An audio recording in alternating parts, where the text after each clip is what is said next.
On a global scale, it may look like a tiny piece of confetti, but its place in world history is enormous. The Vatican. While the city was built around the modest tomb of St. Peter, everything in it became grandiose. Starting with the first basilica almost as large as Notre Dame de Paris. It's a construction of over 120 meters long and 66 meters wide. These are colossal dimensions. That first basilica was just the start of the architect's ambitions. The new St. Peter's would be the largest church in the world. The size of 3 soccer fields, it could accommodate 60,000 faithful souls. Both in size, but also in its aesthetic qualities. It needs to be grandiose in order to impress its visitors. But erecting a church of this magnitude took more than a leap of faith. It was an outsized technical conundrum. For example, how to build a dome 42 meters in diameter and as high as a 30-story building. There were iron straps. The abundance of iron made it an extremely modern work. To build the 750-ton obelisk in the middle of St. Peter's Square demanded a specially designed machine. A 30-meter wooden mechanism that acted as both a crane and a transportation device. It's about 900 men, 144 horses, and 40 winches. Architecture was at the service of the church in every detail. Here, an 800-meter secret passage reserved for popes was built. There, a series of underground bunkers store archives that would span farther than the eye could see if lined up end to end. We're talking about 80 linear kilometers, which is astounding. All these marvels sprang from ingenious minds that would accept no limits. The Vatican courted the best and the brightest. To paint the Sistine Chapel, Michelangelo designed his own scaffolding. To optimize St. Peter's Square, Bernini imagined a most original design. About 300,000 people can fit into the piazza. From the magnificence of showcase rooms to a privileged peek behind doors usually closed to the public, and with the help of 3D animation, you are about to discover the building secrets of a megastructure with a truly unique history, the Vatican.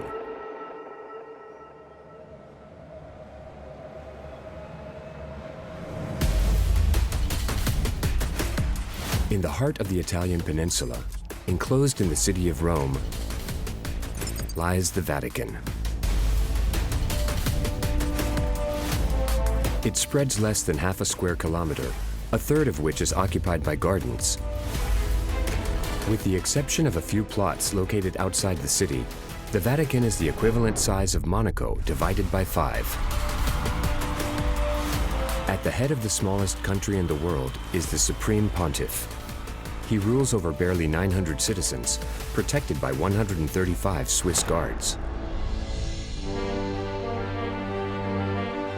But although the Vatican is a micro-territory, in less than 2,000 years, it has become a spiritual beacon for 1.3 billion people. If you think about it, 2,000 years ago, there was nothing on the Vatican Hill. To understand how we went from almost nothing to this megastructure with ultra-powerful symbolism, we must first go to St. Peter's Basilica.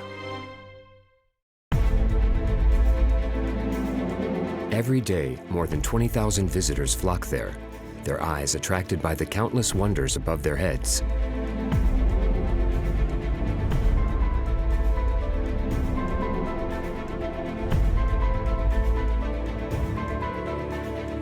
While these treasures exist, their origins began under the marble of the Basilica. At the very vertical point of the famous 28-meter bronze canopy, less than 10 meters underground. This is what preceded the construction of the entire Vatican, a necropolis. The necropolis was set up along a small road. On the hill were funerary buildings. It was an area on the outskirts of the city because the ancients distinguished the living from the dead. The city was the space of the living, while the dead were buried outside. This cemetery was therefore outside the city. Perfectly preserved, some tombs over 2,000 years old still exist. And near this necropolis, another structure played a fundamental role for the Vatican. Built by Emperor Caligula, below the hill and its cemetery is a Roman circus. Caligula built an arena that he then passed on to his successors. Nero also used it, which is why it's called the Circus of Caligula and Nero. A structure 500 meters long and 100 meters wide that could hold up to 20,000 spectators. It was in this same circus that a founding event for Christianity is said to have taken place at the very foot of the obelisk around the year 64 AD. After the Great Fire of Rome in 64 AD, Emperor Nero decided to blame the Christians and to set up a makeshift spot of execution in this circus. He executed St. Peter, crucified upside down, and his friends are given the body of a 70-year-old dead man, which they have to bury quickly. And they buried him in a hole in the ground. This simple hole in the middle of the necropolis became a tomb where pilgrims from all over the world came to commune with themselves. When Emperor Constantine, the first Roman emperor, converted to Christianity, decided to build churches, he made this location the cornerstone of the structure to come. The church that we know today as St. John Lateran was the first church that he built, and that was followed by a series of other churches dedicated to St. Peter, to St. Paul, to St. Lawrence, etc. The basilica that Constantine built for St. Peter was probably the most complex project because the one requisite was that the tomb of St. Peter stay where it was and become the central space of the church. This is an effort to preserve the exact spot of Peter's tomb, which is really beyond the ordinary. This extraordinary undertaking began with the dismantling of the Circus of Caligula and Nero. Only the obelisk that saw the martyrdom of St. Peter was spared. Next, it was necessary to compensate for the inclination of the slope on which the basilica had to sit. In order to do this, since Peter's tomb was on a hillside, the engineers had to lop off the top of the hill in order to create a flat plateau. They had to remove land to make room upstream for the basilica. Downstream, on the contrary, they had to create an embankment with a 7-meter-tall retaining wall to obtain a large plateau on which to build this great basilica, the largest in the Christian world at the time. It was a construction over 120 meters long and 66 meters wide, while it reached 90 meters in the transept. Then they had to add another 60 or 70 meters in front of the basilica for the atrium. It was really a building of colossal dimensions, with its 88 columns of precious marble. It required considerable logistics to bring this marble from the imperial quarries all the way to the capital of Rome. By the end of the Middle Ages, the basilica was almost 1,000 years old. It had deteriorated, and successive modifications had made it too heterogeneous. You had a building with many, say, sections added to it, unclear and maybe even unfit for religious ceremonies that were taking place there. Would this original basilica continue to be transformed or simply razed? And if the popes chose the second option, should they build an even more colossal church? They wanted something that would reflect the new power and prestige of the Renaissance papacy.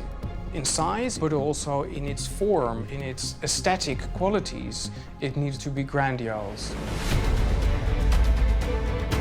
Symbol of this grandiosity, the dome of St. Peter's Basilica seems to have been drawn in a single stroke of dazzling genius. However, the reality is very different, and its realization, just like that of the rest of the building, was quite an adventure. There are many drawings by all the architects that have been involved in the project.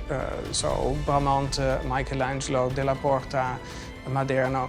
But how to connect all these drawings and understand who is doing what and what leads to what, that is a very difficult puzzle to solve.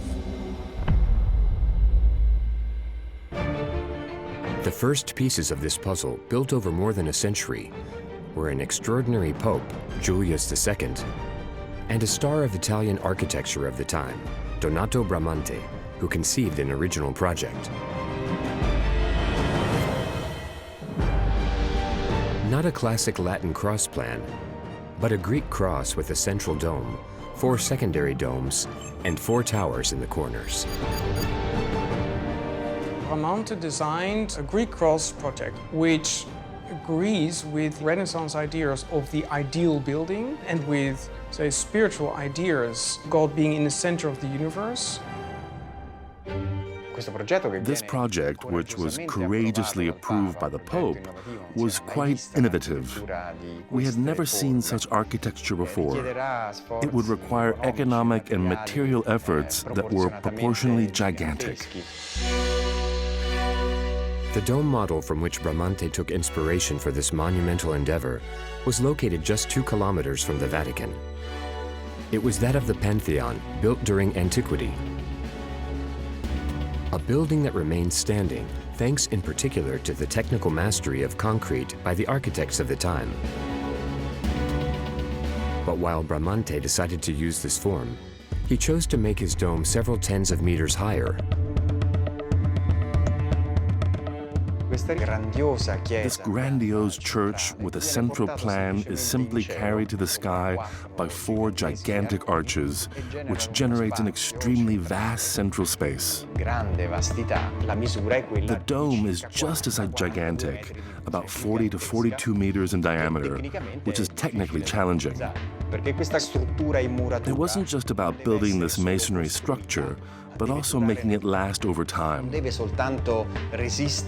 that end, not only was it supposed to withstand its own weight, but also earthquakes, lightning, and all those constraints that would put it to the test of time.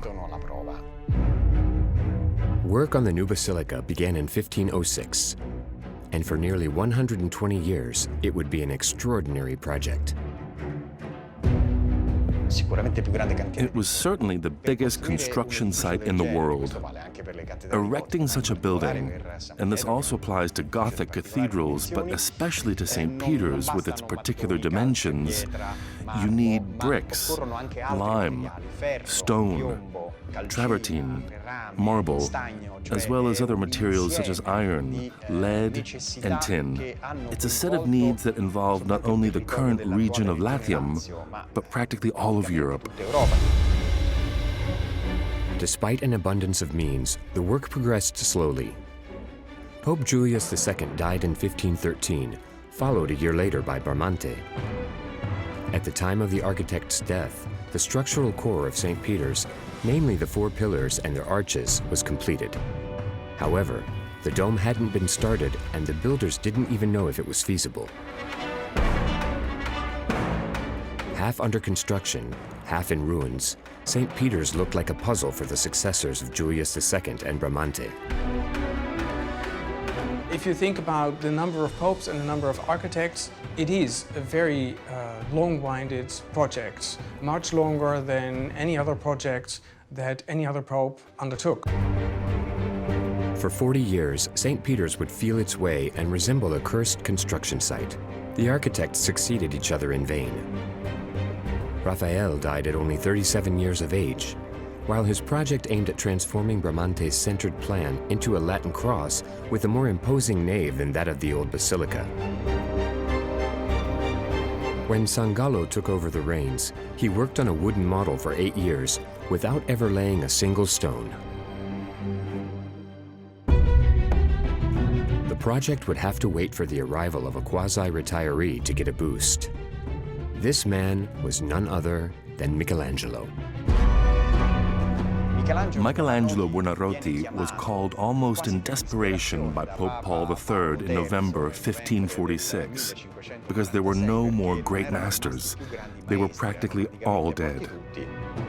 Pope Paul III forces Michelangelo to become the architect to St. Peter's. He's 72 years old by this point. You know, absolutely incredible. At 72 years of age, was the old master still capable of a stroke of genius? Would he live long enough to make his mark on the construction? Since the basilica was still without a dome, what choice would he make? Like Bramante, he wants to build a hemispherical dome. Michelangelo admired the Pantheon. He said that it was built by angels and not by men. These are the most difficult domes to build because the nature of the hemisphere wants to implode. Michelangelo went back to the original idea of the basilica, that of Bramante's centered plan, because perfect symmetry was a symbol of purity, but also for the sake of economy. He couldn't just think of something completely out of the blue. So he had to work with what was already standing, because it would have been far too expensive to tear down everything and then build something anew. But Michelangelo was Michelangelo, and he wanted to make an impression. His dome would be the largest ever made. Michelangelo developed a revolutionary dome, which was a double dome. There were two caps, and these caps practically didn't touch each other. They were independent from one another and very thin. Michelangelo's inner dome, which was the load-bearing one, was just over a meter thick. But it was also 42 meters in diameter, making it an extremely bold decision. The idea behind Michelangelo's double dome is that the two domes participate together in the support of the charge. They stiffen each other, being connected both to the foot and the lantern tower. In order to be seen from afar, this double structure had to rest on a drum made up of huge pillars, namely 16 columns measuring 15 meters high. Michelangelo doesn't live to see the dome built. What he does manage to finish is the drum. When he died, the basilica had a very strange appearance, and his successors found themselves with a construction site with a drum at the top, but without a dome. Who would finally solve the impossible equation of this dome as wide as it is high? The third architect who succeeded Michelangelo was Giacomo della Porta, and by the time he showed the outline of his project to the Pope, he fully realized the scope of his mission. Sixtus V has a look at it and says, well, Della Porta, how long is this going to take? Now, bear in mind, it took Michelangelo 17 years to build the drum. So Della Porta says 10 years, which is a massive underestimate to build this enormous dome, twice the height of the Pantheon. And Sixtus says, you have 2 years to complete it. For this dome to be built in such a quick time, Della Porta modified Michelangelo's design. From a spherical shape, it changed to a pointed one and gained 7 meters in height. He retained the idea of the double hull, but his hulls were thicker and more stable, using an ingenious system of ribs. The presence of the ribs makes it possible to distribute the load in a more concentrated way on the load-bearing sectors of the drum. The second advantage is that these internal veins unite the two caps. If the foundations settle, or in the event of an earthquake, they move together, giving them stability. To top it off, Della Porta laid metal reinforcements all around the structure. There are 3 circles in the lower part, 4 others in the upper part, meaning it's an incredibly reinforced dome, with chains, iron plates, and bars that connect the main elements. The abundance of iron makes it an extremely modern work.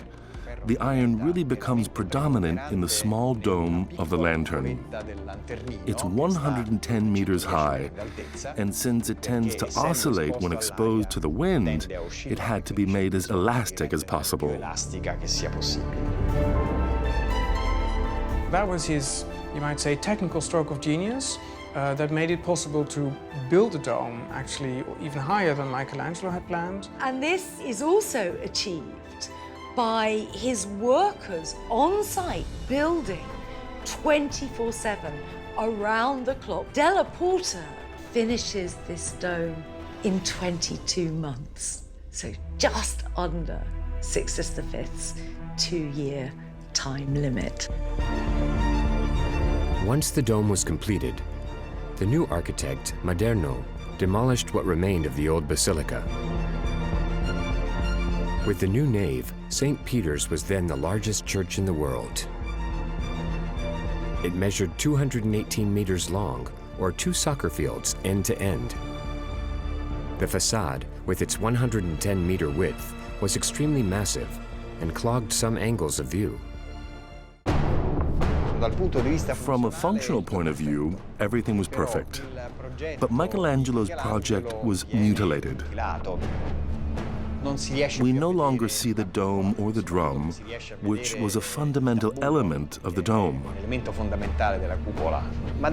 Maderno chose this type of facade because it's the type that most resembles that of a palace, one that gives the idea that there is an institution inside.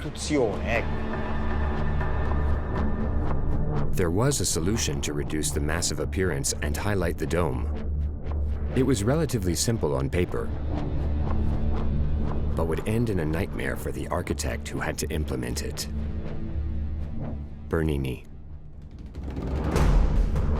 Bernini was commissioned to build 2 towers on a facade that had been erected by Maderno. But because the lands on which that part of the structure are standing are quite marshy, the foundations were not enough to support these towers. So when he started to build these towers, very quickly cracks appeared in the facade of St. Peter's that made clear that technically this was not possible. Despite this failure, Bernini managed to leave an exceptional imprint. He organized the entire interior of the basilica, from the realization of the canopy to the decoration of the pillars of the dome and the tiling of the church. A few years later, he was entrusted with a mission that would mark the architecture of the Vatican even more: designing St. Peter's Square. In whatever shape it's going to take, the primary specification is to do with as many people as possible being able to see the Benediction loggia on the facade. Bernini had to take into account a significant element: this 25-meter obelisk. How could this monolith of over 300 tons, previously located at the level of the old circus, be moved? How did Bernini optimize the space to accommodate such an impressive crowd? We estimate that about 300,000 people can fit into the piazza. This is an extraordinary, mind-boggling amount of people, which tells you something about the scale of the structure. In Bernini's roadmap, the monolith had to mark the center of the future square. not only because that's where St. Peter had died, but also because Pope Sixtus V wanted to erect obelisks all over Rome. Those were symbols of power, but also landmarks for pilgrims. Sixtus V is the Pope that re-erects almost all of the obelisks that you see standing in Rome today. He's taking on board what the ancient Roman emperors did, the symbols of power over the world. He put them in strategic locations that would help pilgrims navigate through the city.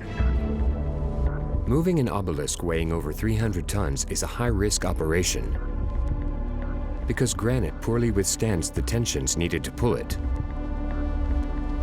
In order to put all the chances on his side, the Pope organized a design competition.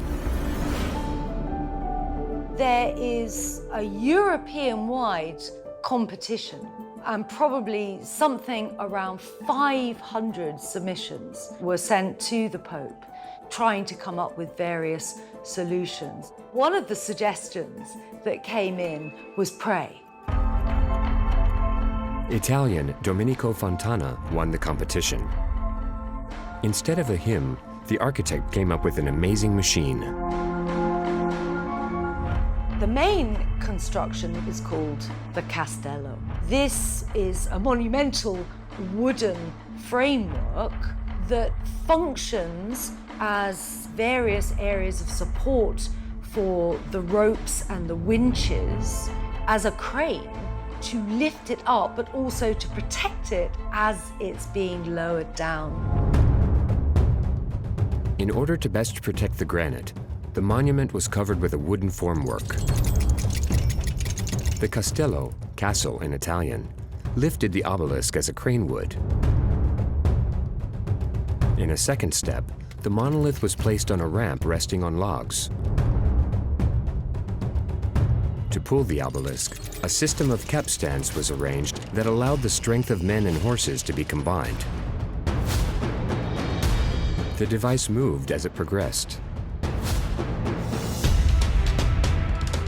What he's using is 900 men, 144 horses and 40 winches, using 2 feet thick hemp rope to re-erect the obelisk. It took 37 days to travel just 300 meters. Despite the crowd present, the maneuver took place in almost absolute silence, as the Pope had threatened to kill anyone who would hinder the operations. When the moment came to finally erect the obelisk, the men had a brush with disaster.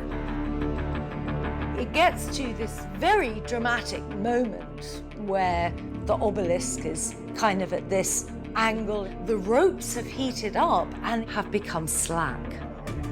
It really looks like it's going to end in disaster. And then a sailor, who obviously is going to know about ropes, cries out from the crowd, "Water on the ropes!" And Domenico Fontana immediately realizes that by putting water on these hot ropes, they will contract. And this is what happens. In addition to the obelisk, Bernini had to deal with another crucial element: the Apostolic Palace. Well, they're not going to demolish the Apostolic Palace. There's been far too much investment, the sumptuous decoration, and the whole complex. Bernini was forced to imagine a design to avoid the palace, and the most judicious was a trapeze plan. To finish his drawing, he also had to find a figure whose obelisk was the center. Here again, he showed creativity with not one, but 2 circles that came together to form an oval. Why the oval? With an oval, you create movement which makes it feel more alive. But when we put the trapezoid and the oval shape, there is potentially another symbolism. It turns into a keyhole, so possibly referencing the keys of St. Peter and the key to salvation.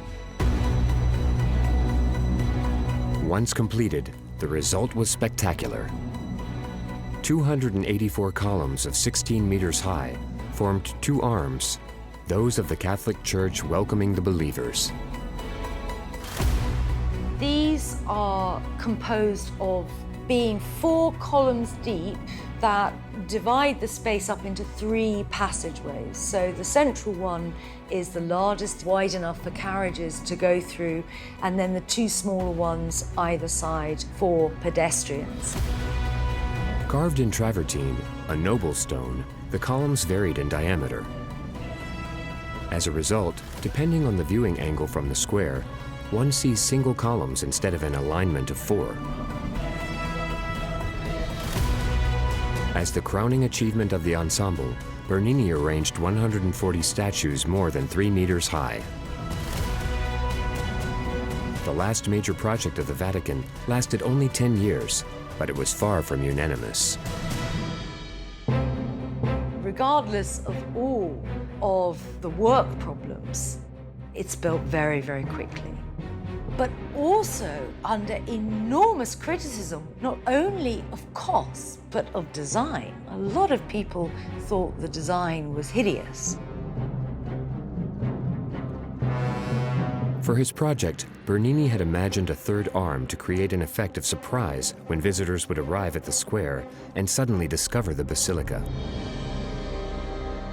But after the death of the patron, Alexander VII, no other pope would agree to revive these excessive works. Alexander VII dies when the piazza is completed. It had already cost squillions. In fact, an estimate has been done for the cost of the building of the whole of St. Peter's and the piazza as somewhere in the region of $9 billion. With its spectacular design, St. Peter's Square was the most emblematic and famous gateway to this mini-state. Beyond this symbolic border, officially, it was no longer the territory of the Vatican, but that of the Italian Republic. And while one can unassumingly cross the border from one country to the other simply by setting foot on the square, there is another passage, much less known and totally secret.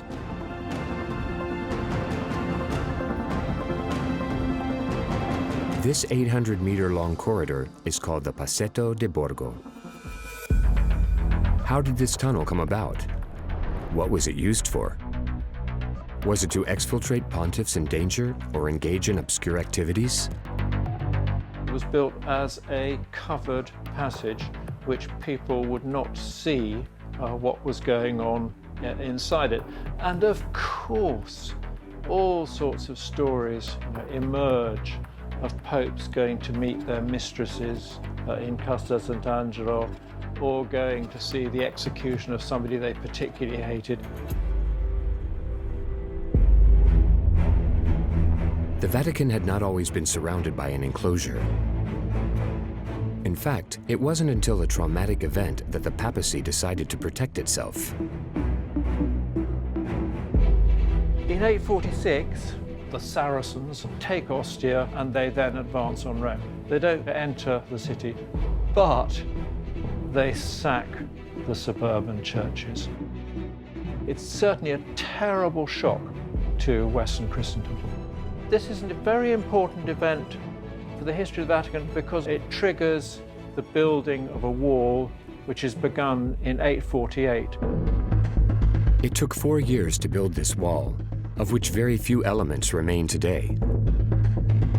It's built entirely of Roman bricks with some great blocks of stone, but it's probably about 8 meters high, 2.5 meters thick, with towers along it, about 22 or 25 towers. And that wall links Castel Sant'Angelo to the Vatican Hill up behind St. Peter's, and then runs down the other side, forming a long rectangular strip, which is about 3 kilometers long.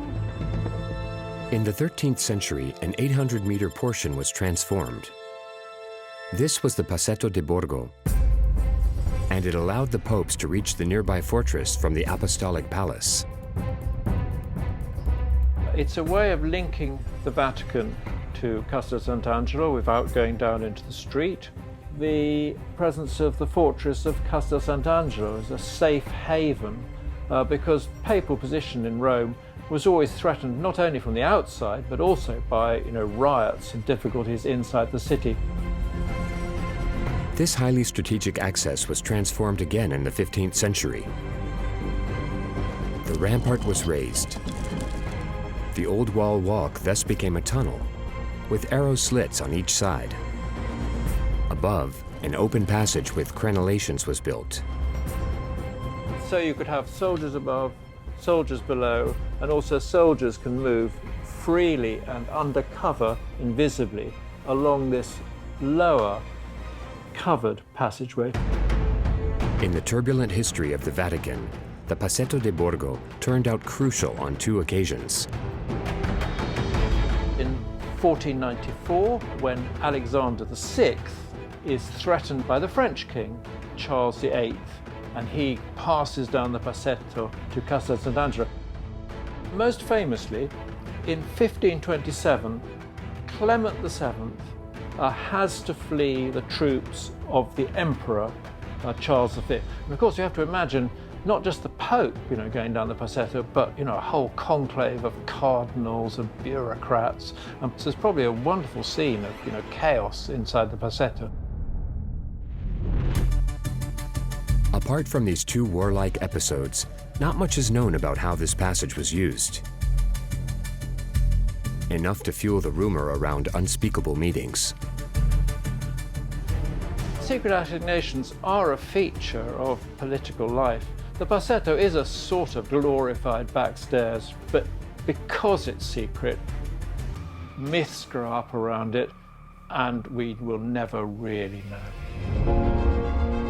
After the last attack of 1527, the Vatican experienced 2.5 centuries of peace and continued its incredible architectural adventure by building the largest basilica in the world, of course, but not only. This included instructions that were more modest, but no less amazing, like this tower. Called the Tower of the Winds. It's the 2nd highest point in the Vatican. It was not built to monitor enemies, but to scrutinize the stars. Why was the papacy so interested in astronomy? How did the construction of this tower influence the calendars of the entire planet? And why drill a hole in its structure? They drilled a very small orifice in the southern facade as part of the Tower of the Winds. It's about 4 centimeters. Despite its 73-meter height, it's a little-known tower that cannot be visited. Built at the end of the 16th century, it had a very precise purpose. The construction of the Tower of the Winds between 1578 and 1580 made it possible to validate the reform of the calendar that the Pope absolutely wanted to complete before the end of his pontificate.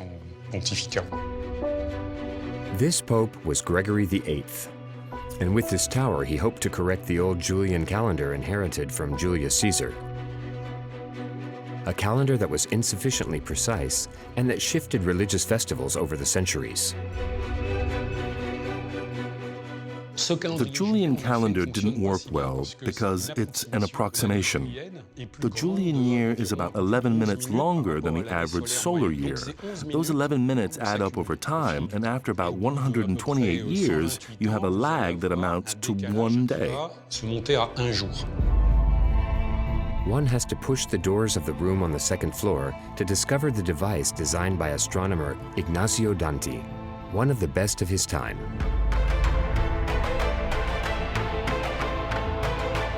Lost in the beard of a mural is an oculus. It was pierced to let in the sunlight.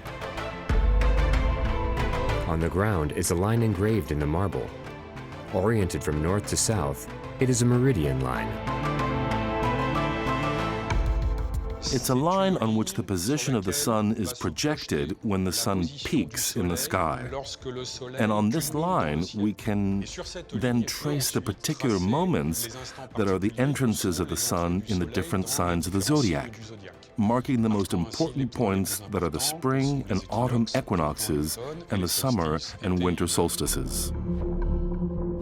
The long-awaited demonstration took place in 1581.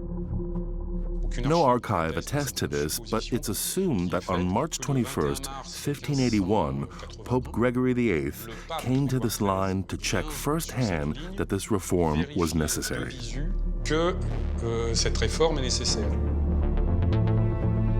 That day, they watched for the ray of sunshine to cross the oculus, placed 5.2 meters from the ground. Normally, according to the calculations of Ignacio Danti, the light should be positioned at the level of the sign of Aries, the ram. At noon, the sun should have hit this exact position on the line, but it didn't. It was already much more advanced, and it took 11 days for the sun to bridge the gap between the two positions. That was indeed the discrepancy that occurred at the time between the theoretical and ecclesiastical equinox of March 21st and the real equinox that fell at the time on March 11th. The reform of the calendar took place the following year. The calculation of leap years was modified, and the month of October amputated to make up for the lag. They simply made 10 days disappear from the calendar. The day that followed October 5th, 1582, was October 15th, 1582. Even if the demonstration made in the Tower of the Winds only validated the long work of a scientific commission, this staging was symbolic of the power of the papacy. This hole of just a few centimeters had great consequences. The Gregorian calendar would be imposed on the entire planet. The reform initially spread to Catholic countries. It came up against a lot of reluctance on the part of the Protestant countries. England moved to the Gregorian calendar in 1752. This reform took time to spread. It was adopted in Russia in 1918. One of the very last countries to convert was Saudi Arabia in 2016. Whether scientific or artistic, nothing at the Vatican is ever gratuitous. Each gesture must contribute to the greatness of the Church, and certain popes have put that into practice more than others. Notably in this building located 200 meters from the Tower of the Winds, the Sistine Chapel. Even before Michelangelo arrived in the Sistine Chapel, it was already an extraordinarily beautiful space. Parallel to St. Peter's Basilica, it's a massive building 40 meters long, almost conceived as a military work. Even before it became this mythical space where new popes are elected in the greatest secrecy, the Sistine Chapel was already a strategic place. At any given time, there would be a liturgy going on in that space. You would have the entire hierarchy of the church in one room. So the building was also constructed so there was a certain amount of security. For that reason, it was very easy to adapt the function of the Sistine Chapel to the site where future pontiffs would be elected. Before Michelangelo's intervention, the chapel had already been sublimated by painters such as Perugino and Botticelli. Michelangelo was supposed to redecorate the ceiling by simply representing the 12 apostles. But that plan wasn't ambitious enough for this intransigent artist.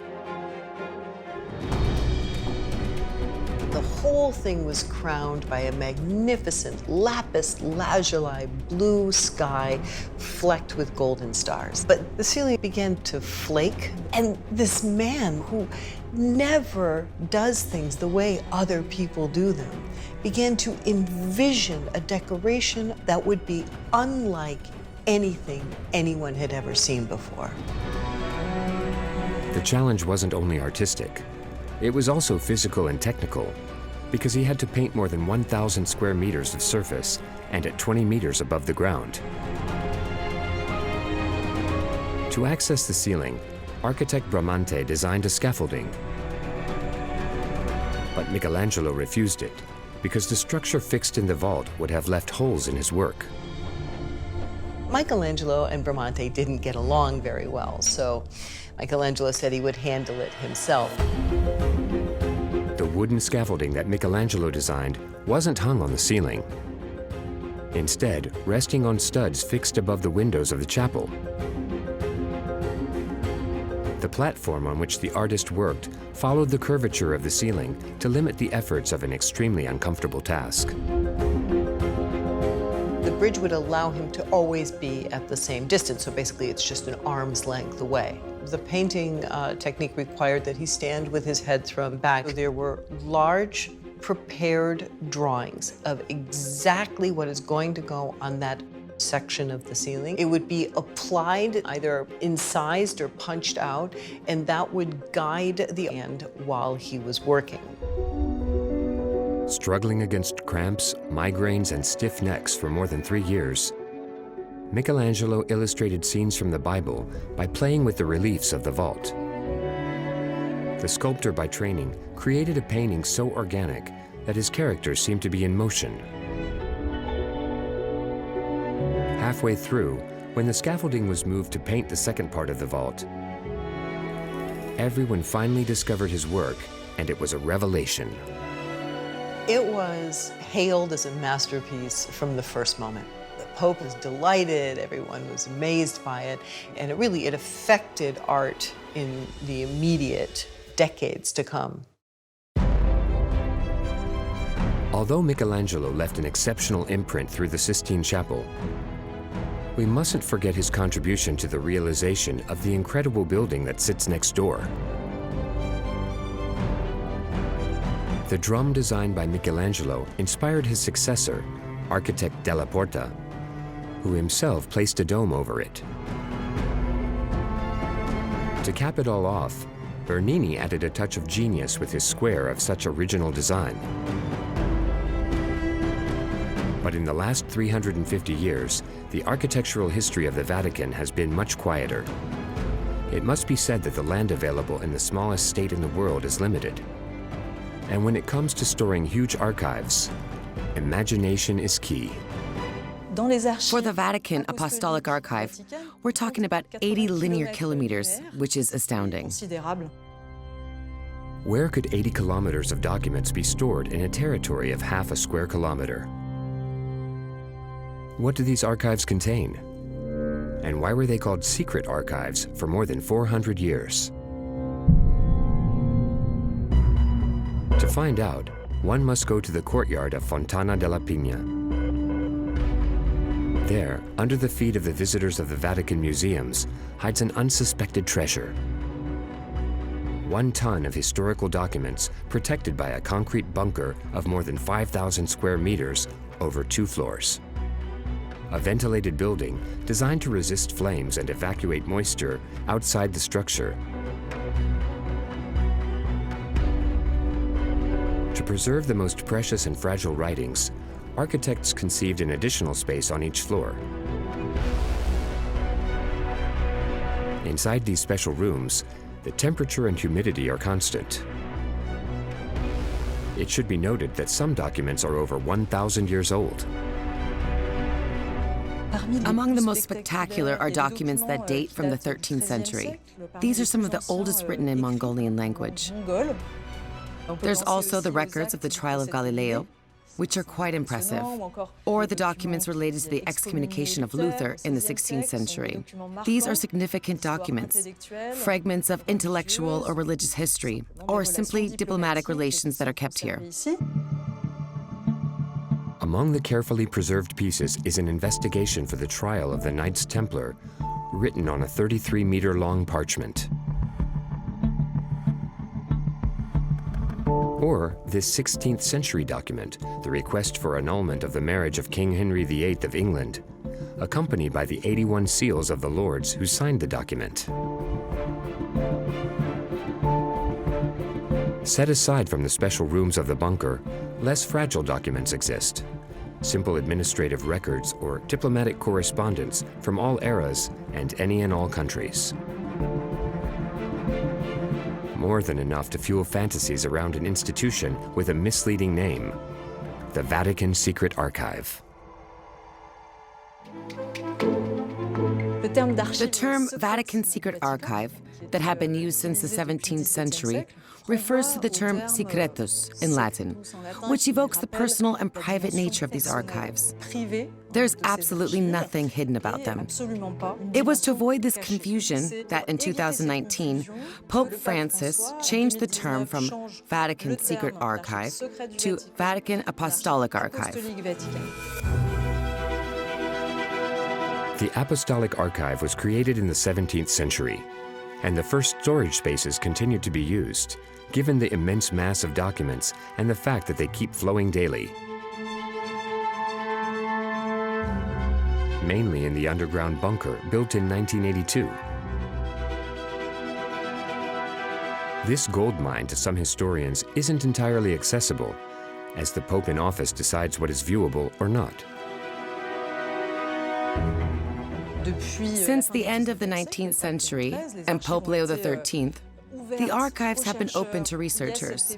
There's this slightly ambivalent effort of open-mindedness to historical science, and at the same time, the desire to defend the history of the Church against what it perceived as attacks. And over the years, this detente has increased, pontificate by pontificate. Today, the archives are accessible up to 1958. The history of the Vatican continues to be written day after day. And while they await to be made available to researchers, the most recent pages of this history rest on separate shelves, behind carefully locked gates. Like these documents of the pontificates of Benedict XVI and John Paul II. Much like these archives, the Vatican fascinates, as much ink continues to be spilled over it. It's a place like no other on the planet, with one foot in an age-old past and the other in the 21st century. It showcases an exceptional architecture and a construction bearing the marks of a deep belief in God, or the purest artistic gestures, but also of power struggles, money, and egos. A jewel in a theological setting, but which goes beyond it, shining among the most beautiful pieces of world heritage.